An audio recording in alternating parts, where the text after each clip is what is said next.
the pest control mogul. This man right here has built and sold 5 companies for over $1 billion. Is that correct? Yeah, I have an NDA, but yeah, I think that's a safe assumption. That's a safe assumption right there. A lot of people are very focused on, hey, I want to own a restaurant because it's sexy. They have the highest failure rate and the margins aren't that good. Porta potty businesses, they've got great margins and they're scalable. I don't want to just be a pest control company anymore. So I started studying companies like Google and Meta. I started taking ideas. I'm like, you know what? Nobody else in pest control even thought about this. Young, hungry entrepreneurs who could learn a thing or two to level up their sales game. I got to hear it from the master himself. Totally. So is key. When you're talking to people, your face is telling them, please don't hurt me. Confident people, they let the person know, like, I'm not afraid of you and there's no reason for you to be afraid of me. Let's just have a conversation, and you don't want to do it, it's cool. Just go to the next person. Wow. So the second thing, a system I developed called the RAC system. So resolve, ACE. I hadn't heard that last part. I haven't heard that one. That's great. Yeah. So if you really, really want it and you will put the time in, I promise you it's a whole different game from then on. What's going on, everyone? Welcome back to the School of Hard Knocks podcast. I'm James. I'm here with Jack and Josh, and we are sitting down with an incredible guest for you all today out here in Los Angeles, Mr. David Royce, otherwise known as the Pest Control Mogul. This man right here has built and sold 5 companies for over $1 billion. Is that correct? I have an NDA, but yeah, I think that's a safe assumption. That's a safe assumption right there. First of all, congratulations on your success. You had an incredible career in a niche that I think it's fascinating to learn about, because we've never even had somebody on the show that's been in the pest control business. Where I want to get things started, David, what was the biggest thing you had to sacrifice to build $1 billion company? Gosh, I think it's just time and money, right? Like you hold off. Like when I got into it, I threw all of my savings into it, and it really wasn't profitable for about 4 years until I was able to say, okay, I'm actually making, say a 6-figure income at this point, where I had paid back what I had initially put into it. So in time, right? Like 16-hour days for almost a decade. But that was a personal choice. Like I really wanted to go, because I had this strategy of, before I have kids, I want to put all my time and I want to, create a lifestyle for myself. And then during those 4 years, like what were you telling yourself? Because like you said, it took 4 years for it to become profitable. Yeah. I always think about, like, everybody sees year 20, but they don't want to go through year 1. Right. So what were those first couple years like? And like, what were you really telling yourself? The nice thing is I had experience, and it's one of the things I tell everybody to go do is go get experience in whatever you think you might want to do and see if you like it, if you're any good at it. And I was really, really good at it. I had no idea. I was a broke college student working a minimum wage job, and I had a friend pitch me and say, hey, I made 25 grand last summer doing the sales thing for pest control. And I was like, great, whatever it is, I'm in, because I don't want to work anymore during school. It's too hard to get the grades.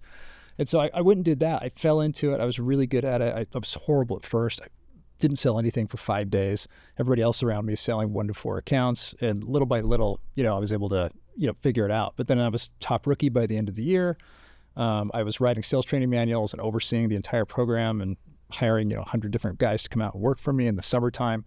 And then I took all those savings and threw it into it. But I knew what I was doing by the time I went to go start my own company. And so I had taken finance in college, and so I understood financial models. I still almost bankrupt the company in year 1, but I at least had that idea of saying, look, this will pay off in time. I've got to stay focused. This is what it's going to take to initially put in the capital. But I knew that the value of the business, although I wasn't pulling out money, I knew that the value of the overall business was worth over $1 million in year 1. And so if I could continue to, make it profitable by adding more customers, and paying off the sales commissions, by year 4, I ended up selling that first company for, Forbes said, $13 million, and yeah, it was a whole different game from then on. So you started in door-to-door sales earlier in your career. That's right. And quickly rose up the ranks at that initial company that you worked at. Yep. Well, I know we have so many people that watch this show who he's not the only door-to-door salesman at this table. I know. That's right. We got Jay Smith over here. That's right. Yes, sir. Hey, that's where he started off. You got the duo right here. 28 today. Hey, 28 today for the birthday man right here. Yes, congrats. Thank you. But I know we have a ton of people who watch the show who need to get better at sales. And for you, what were some of those initial sales tactics or just lessons that separated you from the pack that people watching could really take into their companies? Or if I'm sure there's a bunch of young, hungry entrepreneurs or intrapreneurs that are watching the show who can learn a thing or two to level up their sales game. So I got to hear it from the master himself. Totally. So when I had sold 0 for 5 days straight, I went to a bookstore that weekend. I'm just bumming, going, okay, I got to figure this out. And I bought half a dozen sales books, and I read 90 minutes every day. And there are so many things you can learn. What's cool about commission sales, although you make 0 unless you sell something, you have that ability to improve and to make more money. It's not like an hourly job where it's almost like you're trained to work as little as possible and still get paid. So it's complete opposite. The main thing I realized from day one, or from when I finally started setting up on sales, was that I just wasn't closing correctly. Like I'd go through my couple-minute presentation and then go, so what do you think? And like if you do that, like the customer usually mirrors you back. They're like, I don't know. So closing was key. I started out with like option closes. I think when you met me on the street, we talked about that. But it's just like, hey, we're going to be here today and tomorrow. What day would work best for you? And both are moving the customer in the direction of the sale as opposed to, so what do you think? And they're like, The second thing was a system I developed called the rack system. So resolve, ace, close. Versus if someone has an objection, you got to make sure you have a rebuttal ready to go. But not just one rebuttal. This is where a lot of people make mistakes. You got to have at least 2 or 3 ready to go, because it may not be enough information for them to go, yeah, okay, that's good. They might object your rebuttal to their objection. Yeah, they might still say, no, I'm not, but what about this or this? But it's really the same objection. So what I would do is I would resolve the rebuttal, or at least give my rebuttal. The second thing was I would have an ace. I usually had 4 aces, like I got a deck of cards. I'd lay down something new that they hadn't heard yet to get their mind off of the objection that they had. And then I would close in a different way. So I'd usually have 4 different closes, and I would try a different one, each time as I went through. So if they still said, I still don't, and they come back to that same objection, then I just, have a different rebuttal, have a different, ace I could lay down, and then a different close. Do you remember what those closes were? Obviously the option close was one that you've highlighted in our previous interview. Do you know what some of those other ones were? Another one might be, when I come out here tomorrow, I'm taking care of your neighbor John, and we're going to get all these spider webs and wasp nests off of the eaves. So you're just getting when you're here David, would you like me to go ahead and take care of that for you as well? Just nod my head, smile. Yeah. My favorite part about this is when I'm doing the neighbor. He's doing the hand motions and everything. That's muscle memory, right? Yeah, there. yeah. What is, and that's actually my third thing I was going to bring up, is body language is key. Mm-hmm. For a lot of the sales reps, I wrote a script, and it's about 2 minutes. And I would tell them, like, the script, it's not the script that is messing you up. It's that when you're talking to people, your face is telling them, please don't hurt me. You're like, hey, how are you doing? The kind of deer in the headlights. Don't reject me. Yeah, like it's just timidity, right? Because you show up at a door and they're all straight cold calls. And a lot of the times the person does not want you at the door, or they're in the middle of dinner, or they're doing something, and they're trying to get you off the doorstep, and they don't even know what you're selling. Right. Yeah. And so you're trying to find a way to just calm the situation, build some trust very, very quickly, and then explain. What you're describing right here is what we call delivery. Whether you're creating content, whether you're selling, right? Like successful people that want to buy, they want to buy from somebody that is clearly confident, they know what they're talking about. Absolutely. Do you have any tips though on how somebody can enhance their delivery skills to where, the body language is optimized for them to, get to the sale and get to yes faster? Come off more confident, those sort of things. Yeah, so confidence is body language, and it's also paraverbal communication. So the way you say things, right? It's a lot of people think of stereotypical salespeople. They speak really fast, they speak really loud because they're trying to control the situation. And confident people, they don't have to do that. Like, they're slow, they speak like a friend to the other person. They smile and they head nod as they talk, and they let the person know, like, I'm not afraid of you, and there's no reason for you to be afraid of me. Let's just have a conversation, and if you don't want to do it, it's cool. Just, go to the next person. So, smiles and head nods are my 2 favorite things. Oh yeah. Obviously a smile makes you very confident, but there's also a lot of psychology behind it, right? So when you smile, you actually release dopamine and you feel good. Well, when you watch somebody else smile, you feel dopamine as well. And customers are trained to mirror you. That's just what humans do. So if you smile, I'll smile back, and we start having this back and forth thing where we both feel good. And as I explain the product, you actually feel good. And then you associate, I feel comfortable with this person, I like the product, but really there's this whole thing going on behind the scenes in terms of how we feel about it. The same thing with the head nod. Head nods are small little yeses all along the way. So if I say something, hey, my name's Dave, and I'll nod my head, you nodded your head right back to me, right? Yep. And so now I already can tell that you're okay with me to a certain degree. And I might look out and say, we're taking care of this neighbor, and it's mainly been the spiders and the ants. I'll nod my head along with it. Every single head nod gets you closer to a yes by the end of your presentation. We just feel like we're in agreement. So one of the things we were talking about before the podcast is my background's also in door-to-door sales. Yep. And I said that a lot of companies do a terrible job of recruiting new sales reps, canvassers for door-to-door sales. Yeah. And my theory is because the opportunity isn't big enough. But you've created sales organizations built around pest control that make millions upon millions of dollars. Yep. What is different about your organization and why people want to sell for a company like yours versus the rest? Before we started this, we even said, the pest control mogul, but you even said it really, a lot of it comes down to the sales team. It started all with the sales program. That was our unique niche. We could grow 7 to 10 times as fast as the traditional pest control company that didn't have a door-to-door sales model, that maybe was just doing digital or just, getting referrals or whatever else. I think the number one thing is training. If you don't train your people, you can't expect them to do well. And this is a major fault for most corporations in our country, is they have this wet rag mentality. They say, let's hire a bunch of potential salespeople. We'll throw them against the wall. We'll see who sticks. And, if they don't stick, then they just leave and we've got who we've got. The problem with that is that you get horrible employee reviews as a result. 2, your salespeople don't sell as well.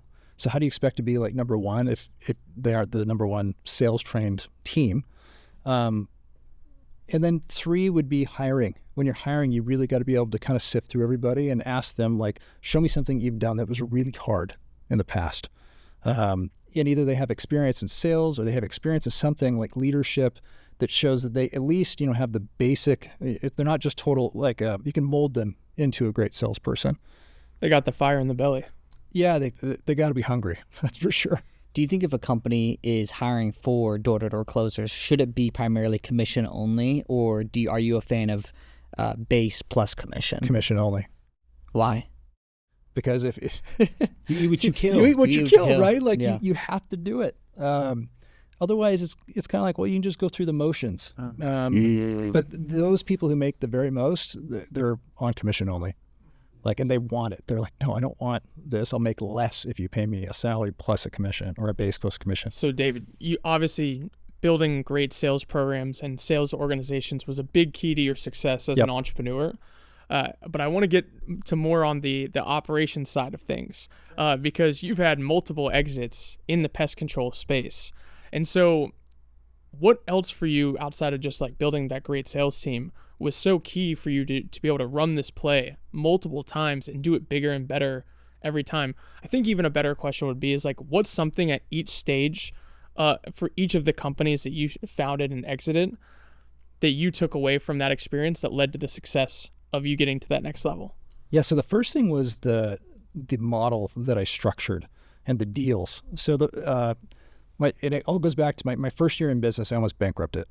So I thought we were going to maybe put on 4,000 or 5,000 customers. We ended up putting on 7,500 customers. And you have to have a certain amount of cash built up ready to go to pay your sales reps, because what you're doing is you're paying them a percentage of the whole year, but you're paying it up front. Or you're paying it in portions, but you're paying out more up front than you're actually taking in. So kind of like the sales guy or the pest control guy said in your video, right? You got to bring in more money than you actually spend. So yeah, I almost overspent. So I had to go to a few of my salespeople and say, hey, can I pay you later? I'll give you 10% interest, but give me a couple more months to pay. We just did way better. And because they had such a great experience and I had trained with every single salesperson on my own as well, they were happy to do it, and they were all coming back the next summer. So I realized really quick that, hey, I might have a problem. They say that revenues are vanity, profits are sanity, but cash flow is reality.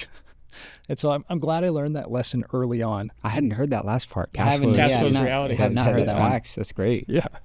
Or cash is king, right? I wanted to ask you, because I wish that we talked a little bit more about this in our last interview, but recurring revenue is very important in the pest control business. Yes. Can you talk about how essential that was to having a longer lifetime value for your customers and generating that revenue? Talk about that. Yeah, so we literally, when we said, think of it like a gardening service, right? If you have a gardener come out and they treat your yard, get rid of your weeds for you, do you just go, okay, great, I'll call you back in the future whenever I need you? I mean, you don't. You have them come out probably once a week, right, to maintain the yard, because the weeds are going to come back. And pests are the exact same way. You can treat, but they're probably going to come back in a month, 2 or 3 months, and you can set people up on different programs to make sure it's preventive.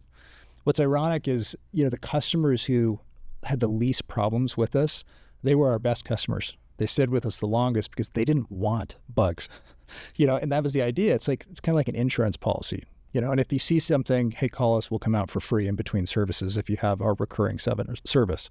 And so that's key for money, right? Like, think of it like a SaaS business for software, right? Like, if you're paying a monthly subscription or quarterly or whatever it might be. It's the most beautiful business. Oh, it makes it so great. And then you get paid a lot more when you sell a business, right? Because you're getting paid a multiple on that stream of cash flow. So I would imagine that you only want to be in businesses that have recurring revenue. I prefer that. If I was just trying to find a business that I could do and make a lot of money at, that's what I would do. I think today I'll probably be more focused on passion and philanthropy and other things, just since I've kind of made my money. Yeah. But yeah, I definitely look for something recurring. Yeah, I wanted to talk a little bit more about, because, Jack had brought up, how one of your superpowers was bringing in great sales reps. Yep. But when we go back to the door-to-door days, David, whether it's you advising people or you going through it, one of the most common things people are going to face is a ton of rejection. And I think that it's easy enough to see you now, right? Yeah, and the success that you've had, the companies that you've sold, but I'm sure that you face so much rejection. Right. And you have to advise people going through that. So I remember when we interviewed Kurt Linnington, who's a Dallas entrepreneur. He sold a roofing company for hundreds of millions of dollars. Yeah. And his saying about rejection is that anytime you're rejected, they're not rejecting you, they're rejecting your offer. Do you have any mantras or things that you live by when it comes to rejection to be able to persist through the hundreds of rejections a day that I'm sure that you were getting at some points? Yeah, so our average is we knock about 150 doors in a day. And maybe a third of those homeowners even open the door. For whatever reason, they're just not home, or they see you and they're like, nope, not this time. But I'm sure. Don't take it personally, right? But I'm sure though, out of that 2/3, though, you got some people like Josh starting to get the gun and pull it out on you. Yeah. You get some wild stuff out there. It's not as common as you think. Like, most people are pretty polite, but every once in a while you get something. But when it does happen, though, I'm sure that you're questioning, man. What am I doing, man? Like, did that ever cross your mind? Or? Yeah, when you first start out, and you're new to it. But there's a lot of things that we did. So like, we used to actually keep track of every door we knocked. In fact, it was kind of like, think of a pin on every single home on Google Maps, and we would literally mark the home. We'd write what the objection was. We keep track of all this data. So smart. Yeah, and the nice thing is it would count how many homes you had. And we just said, look, this is a numbers game. If you knock 150 in a day, statistically on average, you're going to close about 2.5 customers. Like, that's what it'll pan out to. And then of the 2.5, 2 customers are going to get serviced, maybe the following day. And just got to, keep in it, keep your head in it. So if you don't sell anything and you've gone for 74 doors, more than likely on the 75th door, you're going to get it. And sometimes it doesn't happen, or sometimes you get way more sales, in a day than you should on the next day. And it all just kind of averages out. So you have to go, hey, this is a numbers game. Don't worry about it. The best thing about what we did is you can go to the next door. If somebody doesn't want it, just like, cool, go to the next one. I start all over, all fresh and new. The outcome of that door doesn't necessarily impact this one. Yeah, it's not like you just have like one girl you're dating or something. You're like, all my eggs are in this one basket. It's like, just go to the next door. And to be very fair, it's also like pest control is something that people need. You know what I mean? Like yeah. in that case, I feel like it's, like a relatively thing. It's not like you're selling bullshit to people. Yeah, it's an essential service, right? So like when we had the pandemic, like we could still go out. We had to stand 10 feet away from the doors when we were talking to people. But surprisingly, people actually really liked having someone stop by their door because they hadn't talked to people for sometimes days or weeks, in person. So yeah, it's an essential service. The good news is that the bugs don't read the Wall Street Journal, right? So they don't know when there's a recession. So it's very recession resilient. That's great. Yeah. One of the things that I've just thought about is the fact that pest control is probably primarily a seasonal business. So how do you manage that cash flow in maybe the winter when you're maybe not fully operational? Do you have a different service or product that you sell to those customers, or what does that look like? We actually do. So, it depends on what place you're in, right? Like some places like Florida, it's like year-round crazy buggy. But some places have winters, and we might shift from insects more to rodent control because that's when it's really bad, or spiders. You just have more bugs at certain times of the year. But the spring, the summer, and the fall are usually pretty tough, just in general for everywhere across the United States. But yeah, the wintertime, we still do stuff. We'll still treat inside walls. We'll do different things in the wintertime. You had mentioned that, the cash flow was a big thing for you that you learned from that first business Yep. about like kind of structuring the deal with your reps to make sure, hey, Yeah. you're not going to go bankrupt, trying to make sure that they get paid and setting up a good structure that way. Looking at more of the companies that you had recently, like the bigger ones, what was different about those? Obviously, you talked about the cash flow thing, but what do you think was the differentiator between those and maybe some of the, earlier companies that weren't as big? I'll go back to your question before too. Yep. So what I realized was I needed money in order to grow, and I could grow, one location a year, maybe, if I did what I did with the money that I had, or I could sell it. And I had seen my mentor originally sell his business. And when you're a small business, the big guys like Terminex, 2/3 of their growth are M&A. They have to grow because Wow, they have 2/3. Yeah, That's they, crazy. every quarter, right? They've got to hit certain numbers as a public company in order to look good. And so I realized that when you're small, you don't have a big brand. And so the big companies, they don't want the brand. They don't want, the majority of the business. They really just want the book of business, like the customer base and the technicians to go with it. And so what I did is I structured something very similar to what my mentor had originally done, where I just said, hey, I'll sell you the customer base and the technicians, but that's it. I'm going to keep the sales force. I'm going to keep my executive team. I'm going to keep my key operator in each location. And then we'll go to other places and expand, but we'll use that money to continue to grow the next one. And then maybe we'll sell to you, maybe we won't. We'll just see how it goes. And so I did that 3 times with 3 different businesses. Each time we did it, we had more money. So the second time we grew, with Eco first. We expanded into 4 different states and then eventually 9. And we're just trying to figure out, how do you scale the original model? The first company was very much like working in a lab and trying to figure out what worked, what didn't. I hadn't been an operator before, just trying to figure that out. Opened up a second location, was trying to figure out how do you manage from afar if you're not there all the time, writing down training manuals, putting all your best practices in there. And then sold the second one. On the third one, we were like, okay, I want to be different. I don't want to just be a pest control company anymore. So I started studying companies like Google and Meta and Zappos, and I toured their headquarters. I started taking ideas. I'm like, you know what? We can have an NCAA basketball court. What about a golf simulator? What about, we can have like events with DJs, or we could bring in bands or do things. So I just started getting all these ideas, kind of taking a page out of, Silicon Valley, and had like a killer headquarters, right? We went and got a MBA suite. We started having really cool annual retreats to initially start out in places like Hawaii, but then eventually it was like Thailand and Africa and Egypt and all this. And the idea was to brain share, with all the top 5% of salespeople, or all the branch managers, location managers together. And so each time we had more and more money to be able to do things bigger, better, and that kind of snowballed. It helped the companies get bigger and bigger. Did you feel that there was like a massive return on doing those kind of like Silicon Valley-esque perks and trips and things for the team? Because we're starting to get into that. We're doing like our first company offsite in a few weeks for one of our departments, and it's just cool to kind of see what kind of goes into it and planning things like that. And so I'm curious to see like what kind of return did you see on doing those bigger things at the bigger company and bigger level for people? So when everybody else is not doing it and you're the only group doing it, it's pretty easy to stand out. Yeah. Right. And nobody else in pest control even thought about this. Like they thought it was so weird that we were doing this. Like, how do you guys have money to do it? And it's like, well, we're growing really fast and we sold a company, so we have all this money that all these other companies don't have. And so I think it just created a super unique culture. For me, I realized, especially by the third business, hey, we're growing, and we're growing thousands of people now. We have got to maintain the caliber of recruits that we need. So we need to be the best. We need to treat these people like gold.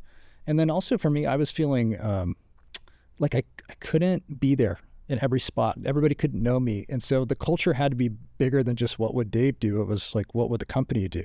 Right? The company was bigger than just me. And it was fun. It's something you can be proud of, right? You're never going to regret giving your best at something, or just creating really cool, memorable experiences for people. Some of my favorite memories are all these wild things we did, whether we're jumping off cliffs in Hawaii, or skydiving, or swimming with sharks, or driving Ferraris on a racetrack together, or dune buggies. Like, it just goes on and on and on. I would imagine one of the things, as you were expanding the company, going into different states, you probably faced a bit of going into markets or areas where there were other pest control companies that had already been there. Yeah. How did you kind of monitor or overcome that aspect? Because I'm sure that was very common, especially when, there's you were the second or third largest in the country. Yeah, third largest residential. It's incredible. But like when you're maybe some of the bigger companies at the time that were in those states that you weren't in already, how did you kind of mitigate the challenge of going into markets where your competitors already were? And if so, would you try and flank them? Would you try and compete with them? What would you do? So there's a few key things. So one, if somebody in sales had come to us, there weren't very many companies that even did door-to-door back then. In fact, even today, there might only be 60 or 70 that even do it out of 20,000 companies. And so if you had come over from another company as a sales rep, you sold 70% more with us than you did with your previous company that first year with us. And so our sales training was hands down the best. It didn't really matter where you went, you were going to do on average better statistically. The second thing was when I knocked 60,000 doors myself for over 4 summers in college. And I basically got a PhD in what customers didn't like about our industry, right? So I knew, and I thought, okay, well, they're not really sweeping the eaves or taking the spider webs down off the eaves. And it's a visual thing. It's so great for a salesperson standing on a doorstep. If you can see it and you can point to it, the potential customer looks up and goes, oh yeah, I do have that, even if they have another service. The yard, a lot of companies have just like a structural license around they'll treat the inside of the home or around the base of the home. The reality is most people don't want a pest control person inside their home, treating. Like that's if you have a major infestation on the inside. And what you can do is treat around the outside of the home primarily to, it's preventive, right, to keep bugs out. But then people still had problems in the yard. They might have fire ants out in the yard. You guys know about those. Oh, yeah. You might have, wasp nests or spiders along the fence line or whatever else. So we said, well, this is crazy. The other companies, they don't have the license to treat the yard. And so these customers, they're going to Home Depot and still getting product to treat. Like that's one of the benefits of pest control is to not have to store chemicals inside your home if you've got young kids or pets and you don't want to get them to get into it. Or you just don't want to have to go treat yourself out in the sun, like in the middle of the summer. Like who wants to do that? So our idea is like, well, let's get the extra licenses. Let's take care of everything. And so we kept adding more and more things. And it was additional pests, it was like they weren't treating for snails or slugs, in California or anyways, the list goes on and on. I could bore you forever with all the different pest names. Oh, yeah, but definitely. It was not what else boring. can you Yeah. do, right? Because we were a sales organization and we wanted to sell more. And so if we did more, then we had more things to sell. Yeah.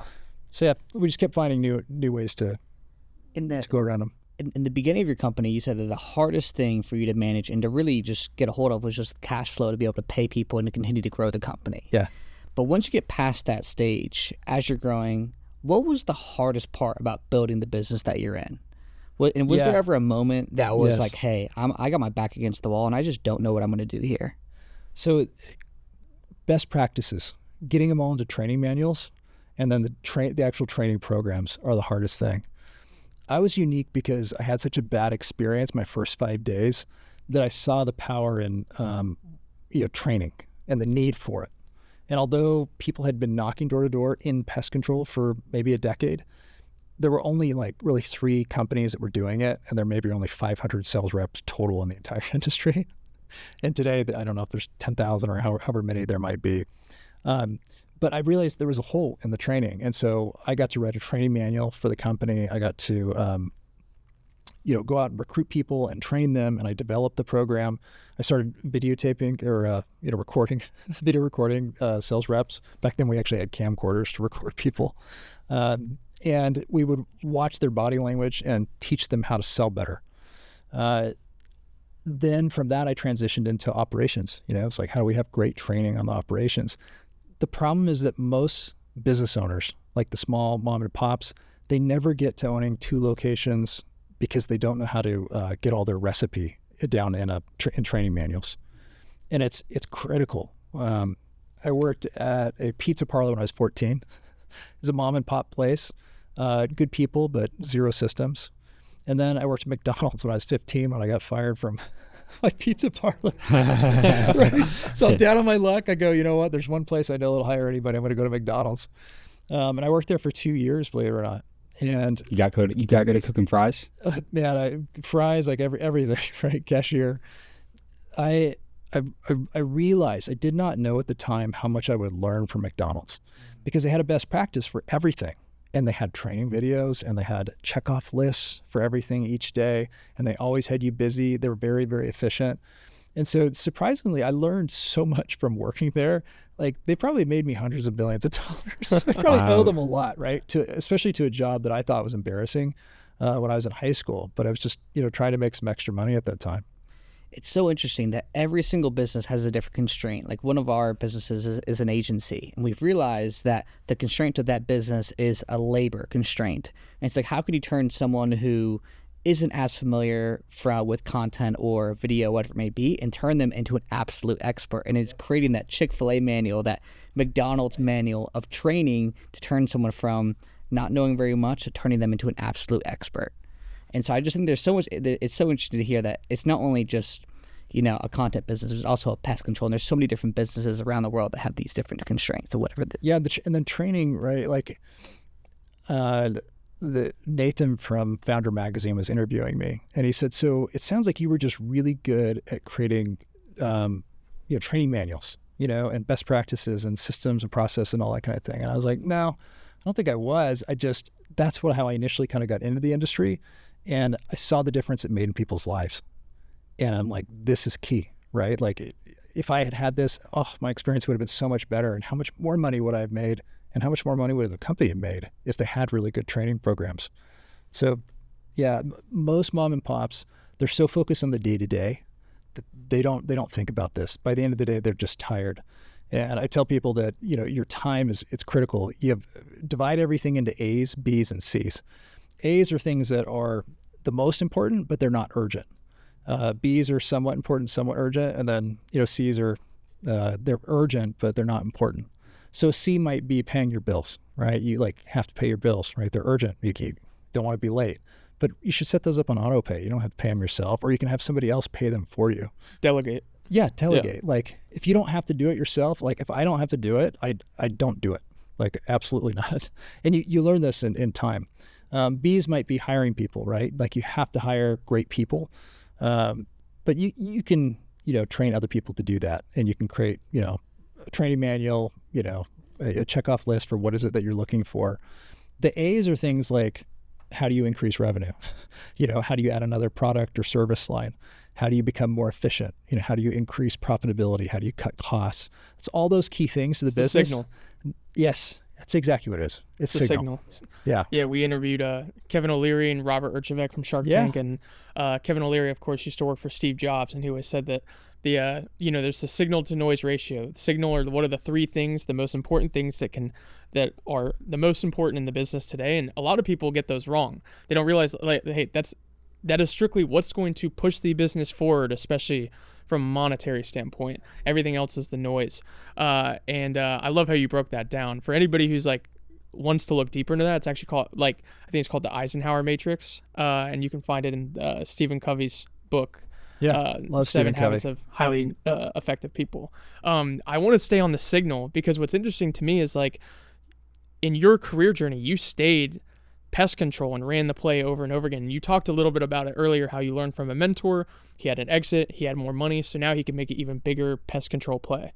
And so was there ever a time where you kind of wanted to maybe do something else or kind of get off the path? Because one of the biggest things that we've learned is when we've tried to do something that's not super vertically integrated with our business, we don't do it as well. Yep. And it's almost kind of you lose the signal in a way. It's a little bit of a different signal than the day-to-day. It's more of a macro signal. And so I'd love to hear from you, was there ever a time where you kind of got a little shiny Absolutely. object syndrome where you're like, hey, maybe I go do this? It's just so impressive to me that you stayed pest control through all these different companies. Yeah, it's 20 years. And I finally got to a point where I'm like, okay, I don't think I'm going to learn anything new. I've made a lot of money. And I'm probably at that point, the business has to be bigger than you as an individual. Yeah.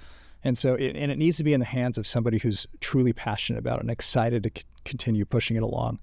And so for us, we needed to find a good steward, private equity group that could take that on and keep moving it along. As far as other things, So I started a solar business. I don't talk about it that much, but we got our butts handed to us a few different times. And there's things that you can do really well. So we were really great at the sales, the door-to-door sales, right?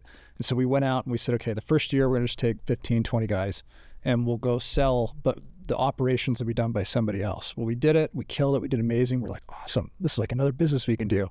So we say, okay, let's put 150, 200 salespeople on it. We sell great. But then throughout the year, the operations people, we had different operations companies doing it, and they started going out of business, or they weren't keeping up with everything, and it started really affecting how we did things. It cost us a lot of money. It was a really expensive mistake. Yeah. Wow. And then the next year we said, okay, well, we got to do our own operations because these other ones are going out of business. Well, we try to do operations on our own, and the first time you do anything, you're gonna make a lot of mistakes. We had somebody that we'd hired as a COO.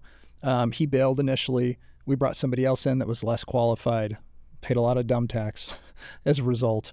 And then the next year we got that individual back, and amazingly, suddenly like everything got fixed. Wow. So what you learn is if you're going to do something different, you have to hire the right people who know exactly what they're doing. Go hire the best person that you know in that, pay them super, super well, give them a piece of the business if necessary, and have them run it, and they can teach you. Hey, I'm ready to talk about the signal. In our first interview that we did together on the street, you shared a statistic with me, and I'm going to have you share it again because I don't want to butcher it. Is it 40 or 50% of people in today's world that make over $2 million a year own boring, unsexy businesses? What is this statistic? So Wall Street Journal, they did an article. It's called The Stealthy Wealthy. And there's a professor out of Princeton that researches people like us, the boring blue-collar jobs. 43% of people in the top 0.1% of income earners. So not top 1%, top 0.1%. So $2.3 million or more per year are boring blue-collar businesses. Yeah. And it's growing. And I want you to talk about that because, you mentioned it in our, interview that we did prior to this, was that a lot of people are very focused on, hey, I want to own a restaurant because it's sexy, but they have the highest failure rate and the margins aren't that good. But it's brutal, porta potty businesses, they've got great margins and they're scalable. So what are some of these boring businesses that, obviously, pest control's kind of been your domain, that you think that there's an opportunity for people to really make a killing in today's world? Yeah. So, if you look at what's happening right now, you have this older generation, the boomers that are retiring. Like they call it the silver tsunami. Yeah, they call it the silver tsunami, right? And many of them, the businesses are smaller and they don't have anybody to sell to because their kids don't want it because it's not sexy, and they're having a hard time trying to find other people to buy it. So there's a lot of ways to do this where you can, find somebody who they'd rather make something than nothing. And so why not, self-finance it or figure out something with them to take over the business. It's nice because it gives you training wheels on a potential business for you to do. It's even nicer if you have experience in that industry and then you find somebody else to kind of say, yeah, I'll mentor you. It's almost like you're the son they didn't have, right? that they wanted to train and give this to. But this is a personal question for the three of us because obviously he mentioned that whenever we kind of go into, different businesses, like keep the main thing essentially, right? Like if you've got a media company, build the verticals, grow it, right? And the different things that are working well. But it's like we haven't done that too many times, like veering off the path. And I think just as we keep getting bigger, we have more and more opportunity to do more things. Some of these things are hard to say no to. We have a great saying that concentration builds wealth, diversification keeps it. And so I feel like we've been very concentrated, and so we're starting to get to that point where it's like, hey, we're still going to keep the main thing and keep vertically integrating with that. But like when we think about diversifying into other plays, just because we have more capital, we have more resources, connections, it's always an interesting thing to think about. It's just like, do we just pour it all back in or do we go to this other play over here? Yeah. I mean, the question is there a reality in which you've seen people successfully maybe go out there and buy like one of these boring businesses and then they just place like a successful operator in that company, but then they own that company and then they just maybe help facilitate the hiring? Is that like a reality? Yeah, what I've seen, the wealthiest people, they'll buy a business and they'll find a great, ideally they just want to buy a great business that already has a great operator and then they lock that operator up. So my brother-in-law has an orthodontics practice, and he worked at like one of these private equity owned orthodontics practices that are rolling up practices. And what they do is they actually sign up the orthodontist for 5 years to have to stay with them, right? Because they want that talent, and they know that the customer base is going to stay with them longer if they have the same orthodontist there. So similar, right? If you go buy a business, you really want to lock up the people who are there, or you may have a business that's not doing as well, and you bring in the right team, right? You bring in the right operator to oversee it and to run it well, and you pay them really well, give them a piece of the business, and things go great. Trying to figure it all out on your own, it's tough. It takes years to get really good at something, right? Oh yeah, yeah, James. It looks like we got to dive in and learn how to be the best at the car wash industry. I'm just kidding. Car washes are great. You're great business, but you're not going to see any of the three of us here be the operator of that business. So there's so many things that you would just never think of, right? Like I have a friend that does medical waste services. I mean, that's pretty unsexy. If you think about it. Well, 100%. That sounds terrible. It's gross, right? But yeah, like 35% margins, like incredible how much money the thing makes. Right. Because nobody really wants to do it. But, you know, we talk about growing businesses, but when we move a little bit more into like wealth preservation, and I asked you kind of what you're investing in right now, you mentioned that, you know, I think it was the day of that you wrote like a multi-million-dollar check into Anthropic. Yep. Could you share? The third time too. The third time too. So I want to ask how do you get that deal flow? Yeah. You know what I mean? That's a personal question, but yeah. 100%. But yeah, if you want to talk about kind of maybe is it like how you're assessing some of these deals where you're putting a lot of capital into, and then maybe a little bit more about like the deal flow as well. Yeah, so that was probably one of the number one questions. I went through and read the comments that were in there, and then I tried to post like to a few people but the number one question was, you can't invest in Anthropic. It's not public. But the thing is you can if you have enough money, right? So the way you do it is you either have to be with the right investment firm, you know, some Goldman Sachs, Morgan Stanley, Iconic. I'm with Iconic. And they get you special access, you know, but you have to have at least 100 million just to even be with Iconic, right? That's the trick. It's because you got to be in the big leagues. The first step is to have 100 million. Yeah. So you're just playing in a different league right now. Well, that's the thing, right? Like it's frustrating, right? Because the rich get richer, you know that saying. But they have so much money. And it's the same thing. A lot of times they're going out to the endowments, you know, the colleges, whoever has these massive amounts of money, because they don't. It's almost like the same legal paperwork, right? Like they don't want to have to, you know, have so much. You know, they don't want like $5 from somebody or $20. They want a few great investors who can bring a lot. Yeah, it's like if we can go to like even 100 people, you know, we can get 5 million each from all of them, and we're done. That's great. Yeah. For someone who's made a lot of money, you know, I'm sure it's kind of hard to trust, you know, this wealth manager who's maybe out of college or maybe doesn't have that same amount of money themselves. How can someone go about really vetting someone to see they are who they say they are? And how did you go about ultimately selecting, hey, I want to work with this person to manage my money? Yeah, I looked at 36 different groups before I really said, okay, this is one I'm going to go with and probably stick with them long term. For me, what I wanted was access. And you can go to a lot of these big banks, but they may not get you access into these unique special deals. And that was one of the cool things that Iconic had. Initially, the founder, Devesh, he worked with Mark Zuckerberg when Mark wasn't worth that much.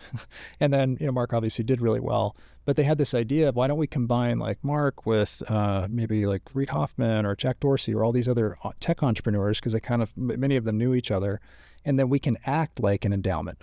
If we pool our money, we're like a bigger thing, and we can invest into all these unique companies. And so that was kind of my strategy. I heard it. I'm like, I totally get it. It's all about access. Because initially I tried to go out and invest on my own. I mean, you could literally have a whole other job calling up different, you know, private equity firms or venture capital firms and trying to invest in different things or do direct investments. And I just realized, that's not what I want to do. It's not really my preference to have a whole other career in this. Yeah. And early on in the podcast, you mentioned that, you know, when you were first really starting to get savvy about sales and when you were kind of in that midst of like, you know, getting a lot of rejection, you went to a bookstore and you started to read 90 minutes a day. How many books have you read? Hundreds and hundreds of books. Give me a rough number. How many books have you read? Well, let's see. I read about 2 books a month. If you do that over 20 years times, you know. So it's safe to say probably over 500 books. Oh, yeah, for sure. Really? Yeah. Could you give us maybe some 700, of those? 800, somewhere what there. were, you know, some of the most essential books to your personal development that you'd recommend to people? You know, maybe we can split this into 2 categories: people that are starting a business and people that are looking to like really scale and become that, you know, expert entrepreneur. What are the most essential books to your personal development? There's so many. So initially, right, it was all sales books. So Zig Ziglar, Tom Hopkins, Brian Tracy, like all the old sales guys. And then also later I got into body language. So like Joe Navarro, what everybody's saying, love it. The definitive book of body language, incredible. And then in trying to like understand wealth, so Rich Dad Poor Dad. I read the Cash Flow Quadrant, like all those books. Read Napoleon Hill, Think and Grow Rich. Dale Carnegie. So many. There's so much you can learn, but from a scaling standpoint, there's 2 books that I loved. So if you're like a small business owner or want to know how to go from small to medium, read Tony Hsieh's Delivering Happiness. And there was a second one I just read recently, about a year ago. It's by Will Guidara. I'm forgetting the name of it right now. Unreasonable Hospitality. It feels like Delivering Happiness 2.0. But Delivering Happiness is all about he built a company and sold it for like $250 million, but he's miserable.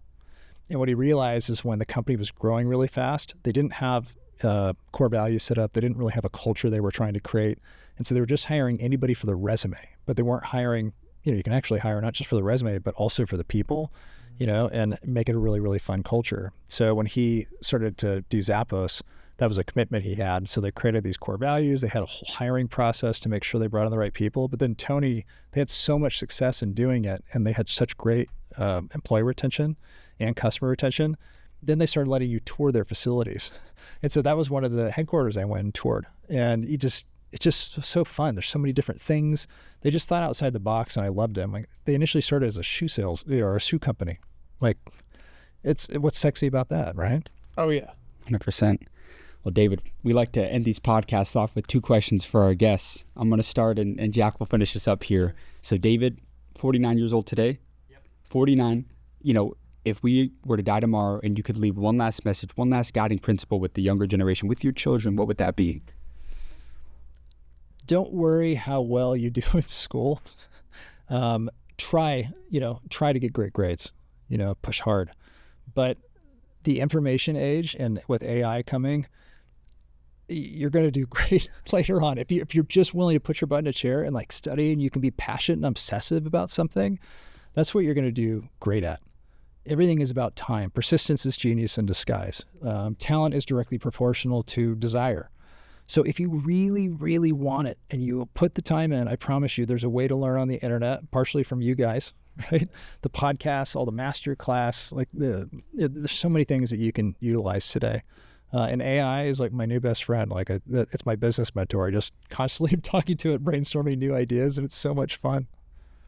Yes, sir. And David, with the life and career that you've led, how do you want to be remembered? Oh, man.